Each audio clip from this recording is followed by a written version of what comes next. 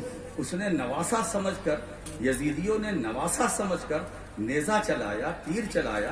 اسے پتا نہیں تھا کہ میں حسین پر تیر نہیں چلا رہا ہوں، اجر رسالت پر تیر چلا رہا ہوں، اجر رسالت پر نیزہ چلا رہا ہوں. تو یہ اجر رسالت ہے. اور رسول فرماتے ہیں بس ان سے محبت کرو. اب آئیے کنز الامال کی دوسری حدیث ایک پیش کر دوں. حضور فرماتے ہیں اساس الاسلام حبی و حب اہل بیتی. اسلام کی بنیاد میری محبت اور میرے اہل بیت کی محبت. میری محبت اور میرے اہل بیت کی محبت یہ اسلام کی بنیاد ہے. بنیاد. اللہ کے رسول نے صرف یہی نہیں فرمایا کہ صرف میری محبت نہیں، ساتھ میں رکھا اہل بیتی، میرے گھر والوں کی محبت. یہ اسلام کی بنیاد ہے. اب دونوں محبتیں جب جمع ہوگی بنیاد مضبوط ہوگی. واہ اور جب بنیاد مضبوط ہوگی دیوار مضبوط ہوگی. دیوار مضبوط ہوگی تو چھت مضبوط ہوگی. چھت مضبوط ہوگی تو اس کے نیچے جتنے ہیں سیف رہیں گے، ان کو خطرہ نہیں رہے گا. سبحان اللہ ہے نا. اسی لیے اب ان کی محبت کی عمارت تیار کرو اور اس چھت کے نیچے آ جاؤ. کوئی خطرہ نہیں، کوئی خطرہ نہیں. تو یہ نبی کا پیغام ہے. ان سے محبت کرو. اب آپ ذرا دیکھیں. اب آئیے میں ایک ایک کا ذکر کرتا چلوں. آج میرا دل چاہتا ہے نوازیں کہ یہ سلسلہ آگے بڑھتا رہے. جی جی سبحان سرکار فرماتے ہیں کنز الامال کی مسلسل یہ حدیثیں ہیں. جی. وہ کیا ہے؟ یا علی لا يحبك الا مومن ولا يبغضك الا منافق. تم سے وہی محبت کرے گا جو مومن ہوگا، کیا کہیں تم سے وہی بغض رکھے گا جو منافق ہوگا. واہ اب یہی پیمانہ ہمارے پاس رہ گیا جی جی ہے نا. ادھر ادھر جانے کی ضرورت نہیں. ان کی محبت ان کی محبت جو رسول نے دیا ہے بے شک واہ وہ معیار ہے. بہت ایمان مومن کون جو علی سے محبت کرے. لا يحبك الا مومن. تم سے محبت وہی کرے گا جو مومن ہوگا. اور جو دل میں قدورت رکھے گا، کھوٹ رکھے گا، وہ منافق. اب یہاں کہو اس حدیث پاک کی روشنی میں ایک بات کہہ دوں. اور آگے بڑھ جاؤں. عنایت. علی کا ذکر ہو, چہرہ مسکرا دے, چہرہ کھل جائے. علی کا ذکر ہو, چہرہ کھل جائے تو سمجھ لو مومن ہے. آمین. بے شک. بے شک بے شک, بہت اچھا پوائنٹ. کچھ دلیل کی ضرورت نہیں, چہرے پر مسکراہٹ کے آثار نمایاں ہو, چہرہ کھل جائے, مچل جائے تو سمجھ لو مومن. اور چہرہ اگر مرجھا جائے, جھریاں پڑ جائے تو سمجھ لو منافق. تو مومن اور منافق کو پہچاننے کے لیے علی کا ذکر کرو. مومن اور منافق کو پہچاننے کے لیے علی کا ذکر کرو. اگر ذکر علی سن کر چہرے پر شگفتگی پیدا ہو سمجھ لو وہ مومن ہے, چہرہ بگڑ جائے سمجھ لو منافق. یہی معیار ہے جو مختار کائنات نے ہمیں عطا کیا ہے, جو رسول پاک نے ہمیں عطا کیا ہے. علی. اور ایک بات بتائیں, سرکار تو یہاں تک فرماتے ہیں, اب چونکہ الا المودۃ فی القربى, گھر والوں سے محبت, تو اب یہ گھر والے علی ہیں. فرماتے کیا ہے, ذکر علی عبادہ, علی کا ذکر کرنا عبادت ہے. النظر الی وجہ علی عبادہ, علی کا چہرہ دیکھنا خدا کی عبادت ہے. علی کا ذکر کرنا خدا کی عبادت ہے. علی کا چہرہ دیکھنا خدا کی عبادت ہے. اور اس پر مجھے ایک واقعہ یاد آ گیا. صحابہ کا مجمع ہے, حضرت عائشہ اپنے حجرے میں ہے, صدیق اکبر بیٹھے ہیں, دوسرے صحابہ بیٹھے ہیں. حضرت عائشہ وہ